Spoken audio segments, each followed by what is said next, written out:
ओम शांति। आज की कहानी का टाइटल है लोभी वृत्ति बनाए हमी भोगी। एक व्यक्ति का नाम दानचंद था। गंगा जी से 12 किलोमीटर ही उनका गांव था, जहां वे अपनी पत्नी के साथ रहते थे। दानचंद जी के जीवन में भगवान ने उनको धन संपन्नता सब कुछ दिया था, पर लोभी वे इतने थे कि लोगों ने व्यंग में ही उनका नाम दानचंद रख दिया था। पर कभी कोई दान पुण्य का कार्य अपने जीवन में उन्होंने किया ही नहीं, क्योंकि वे कहते थे कि इसमें खर्च होता है।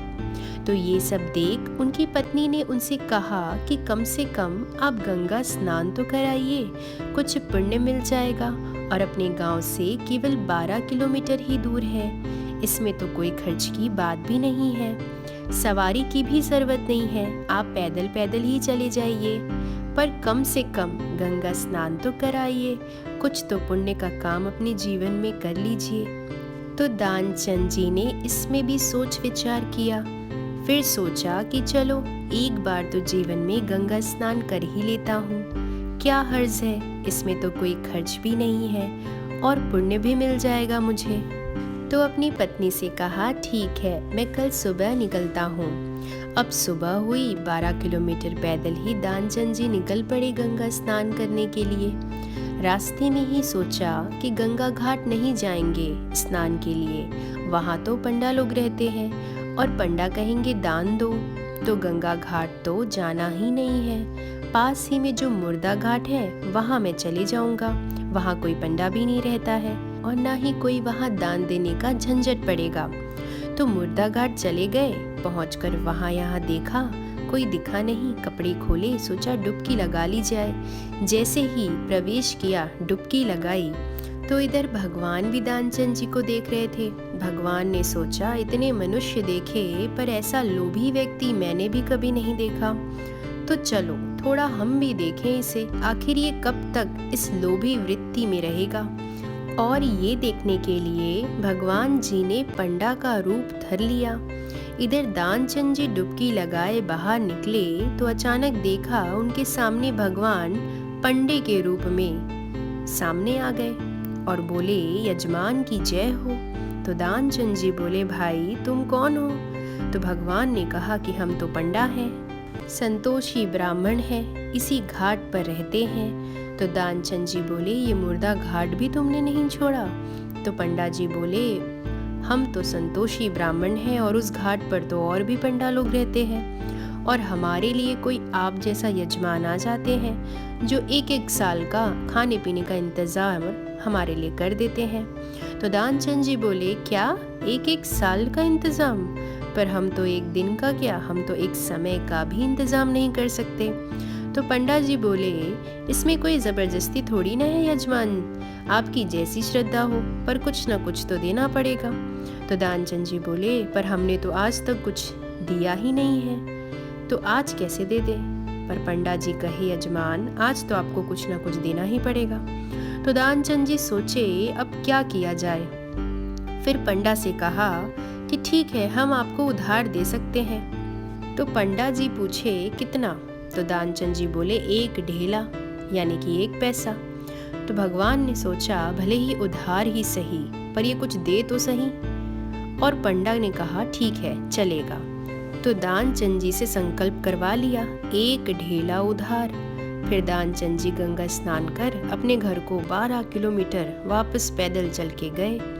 थक हार कर दानचंद जी घर पहुँचे। अपने कमरे में सोने के लिए जा ही रहे थे कि तभी अचानक दरवाजे पे आवाज आई कि यजमान की जय हो। तो दानचंद जी ने अपनी पत्नी से कहा, देखो अभी कौन आया है। तो पत्नी देख के आई और आकर दानचंद जी से कहा कि आप किसी पंडा को कुछ वापस देने के लिए कह आए थे क्या? तो दानचंद जी ने कहा, हाँ, उधार दिया था मैंने एक पंडा को। पत्नी बोली, हाँ, वही पंडा आए हैं। तो दानचंद जी बोले, आ गया वो पंडा? तो पत्नी बोली, हाँ, आ गए वो पंडा। तो दानचंद जी सोचे, अगर उधार वापस लिया तो घर आए ब्राह्मण को कुछ तो दान देना ही पड़ेगा। तो दानचंद जी ने अपनी पत्नी से बोला कि उनसे जाकर कह दो कि अभी दानचंद जी बीमार हैं, तो 2-4 दिन बाद वे आए।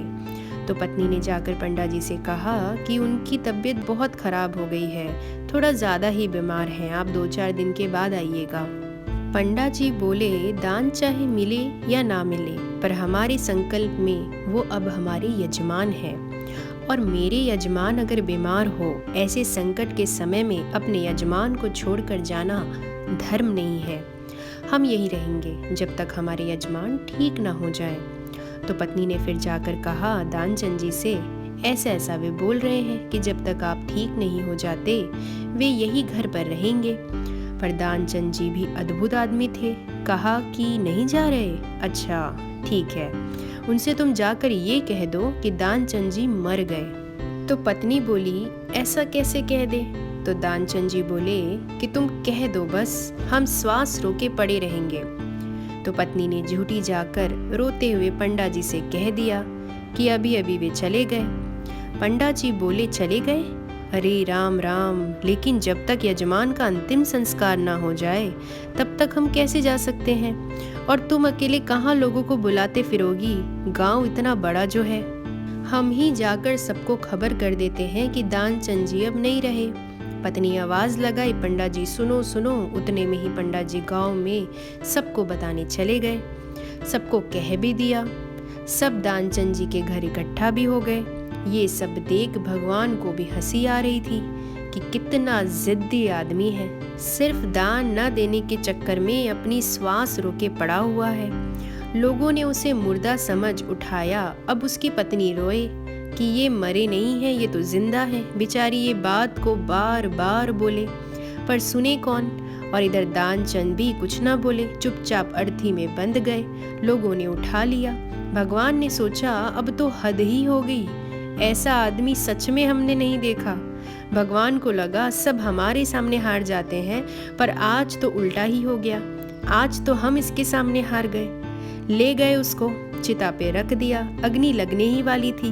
भगवान ने सोचा ये जल जाएगा, मर जाएगा, पर कुछ देगा नहीं। तो पंडा ने कहा लोगों से कि हम अपने यजमान के कानों में कुछ मंत्र बोलना चाहते हैं। लोगों ने कहा ठीक है। सो भगवान ने कान में कहा, आए हैं वैकुंठ से तुम हित नाता जोड़।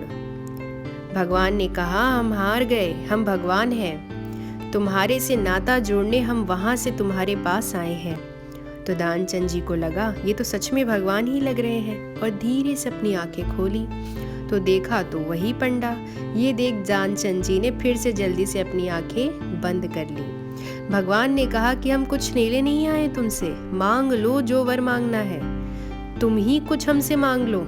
तो दानचंद जी ये बात सुनकर तुरंत बोल उठे, मुझे तो बस मेरा वो एक ढेला ही वापस दे दीजिए, और मुझे आपसे कुछ नहीं चाहिए। ये बात सुनकर भी भगवान मुस्कुराने लगे और सोचा ये एक ढेला के प्रति जो इस व्यक्ति का मोह है वही लोभ वृत्ति का कारण है। ये लोभ ही भोग का कारण है। तो चलिए हम भी अपनी चेकिंग करते हैं, क्या हमारे अंदर भी ये लोभ तो नहीं है? लोभी व्यक्ति कभी भी शांत व स्थिर रह ही नहीं सकता। हमेशा उसको बस चाहिए, थोड़ा सा और चाहिए कि धुन मन में लगी रहती है। उसके मन में इच्छाओं की लिस्ट कभी समाप्त नहीं होती। आज कुछ चाहिए तो कल कुछ और, ये सिलसिला यूं ही उसके जीवन में चलता ही रहता है। वो व्यक्ति कभी भी सेटिस्फाई हो ही नहीं सकता किसी भी तरह से, ना अपने रिश्तों से, ना अपने पैसों से, ना अपने आप से। और ये लोभी वृत्ति नेचर ही उसे चीज़ों का संग्रह करने के लिए प्रोत्साहन भी करती है। ये भी जोड़ लूँ, वो भी जोड़ लूँ। पूरा घर सामानों और चीज़ों से भरा हुआ रहता है। घर के साथ साथ उसका मन भी सदा इच्छाओं से भरा हुआ रहता है। ये लोभी वृत्ति मोह से आती है। जहाँ लगाव है, मोह है, तो इंसान वहाँ लोभी अवश्य ही बनता है। कहते भी है ना, लोभ बढ़ता है मोह से। किसी भी चीज़ों से, इंसानों से, रिश्तों से, पैसों से, अपने घर से जब हम बहुत ज़्यादा अटैच हो जाते हैं, किसी भी हालात में हमें वो चीज़, व्यक्ति, पद, पोजीशन, दौलत, शोहरत चाहिए ही। उन्हें छोड़ ही नहीं सकते, तब वो अटैचमेंट ही हमारे अंदर लोभ वृत्ति, लोभी नेचर को जन्म देती है। लोभ से पनपता है पाप, इसलिए कहावत भी है, पाप का बाप है लोभ। लोभ की नींव में सदा दूसरों के लिए अकल्याण ही समाया हुआ रहता है। वो इमारत लोभ की नींव में टिकी होती है जो आने वाले समय में गिरनी ही है, और जब वो इमारत गिरेगी नुकसान केवल हमें ही भुगतान करना पड़ेगा। लोभ का परिणाम हमेशा बुरा ही होता है। तो चलिए आज से हम संकल्प करें, हमारे अंदर अगर ये लोभ पनप रहा है तो इसे हम जाने पहचाने और ख़त्म करें। अपने अंदर सबके प्रति गुड फीलिंग्स लाएं, शुभ भावना व कल्याण की भावना रखें। चीज़ों को जोड़ने व संग्रह करने के बजाय उन्हें ज़रूरतमंदों को दें। इससे आप देना सीखेंगे, और जब हम देना शुरू करते हैं तो परमात्मा भी हमें बहुत कुछ जीवन में बिन मांगे ही दे देता है। फिर ये चाहिए नहीं, बल्कि पा लिया, सब कुछ पा लिया का गीत मन में सदैव ही बजता रहता है। देना हमें पुण्य कर्मों के रास्ते में हमें लेके जाती है। हमारा मन हमेशा हल्का लाइट रहता है। फिर खुशियों के लिए हमें किसी पे डिपेंड होने की बिल्कुल ज़रूरत नहीं है। जीवन में खुशियाँ अपने आप स्वतः ही हमेशा रहती है। इसलिए देना ही लेना है। देना हमें देवता बनाएगा और लेना हमें लेवता बनाएगा। तो अब चुनाव सिर्फ और सिर्फ आपका है कि आप अपने जीवन में क्या बनना चाहते हैं, देवता कि लेवता। ओम शांति।